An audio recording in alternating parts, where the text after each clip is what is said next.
ஏய் பெரியமாடு இங்க வா. போய் நல்ல போட்டோ 3 போட்டோ போட்டோவா? 3 போட்டோ எடுத்துக்கிட்டு வா. என்ன போடா 3 போட்டோ மறந்துடாத. ஐயா நமக்கு பொண்ணு பாக்குறாங்க போட்டுருக்கு. 3 போட்டோ கேட்டுட்டாரப்பா. நல்ல கடை.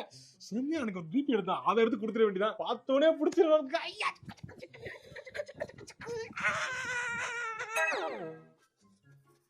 டேய் போட்டோ எடுத்துட்டு சொன்னீங்கடா. எடுத்துட்டு வந்திருக்கேன் நானு. 3ல 4 போட்டோவா எடுத்து திரும்ப மாடு என்ன அங்க என்ன திரும்பிக்கு இருக்க கொண்டா. நாளையும் கொடுங்க. டேய் என்னடா போட்டோ அது? அதென்ன கழுத்து புழுக்கு பிடிச்ச மாதிரி அப்படி கொடுத்திருக்கியா? அது என்ன அது? ஸ்டைல் மஸ்டர் வேறயா? ஏண்டா எதுக்கு போட்டோ எடுத்துட்டு வர சொன்னேன்னு நினைக்கிறேன் நீ? ஒரு வயசு பையன் கிட்ட போட்டோ நல்ல போட்டோவா குடுறாங்க கேட்டா என்ன அர்த்தமா இருக்கும்? இதெல்லாம் கேட்டு என்ன வெக்க பணம் வைக்காதீங்க. திரும்புப்பா நீ திரும்ப. முள்ள மாதிரி பேல உன் மாமன் சிங்கப்பூர்ல வேலை பார்த்துக்கிறியான். அவன் கூட சேர்ந்து பாஸ்போர்ட் எடுத்து உடனே அனுப்பி விடலாம். பாஸ்போர்ட்டுக்கு 3 போட்டோ எடுத்துட்டு வரான்னா சினிமால வாய்ப்பு தேடி போற மாதிரி போட்டோ எடுத்துட்டு வந்திருக்கிறா.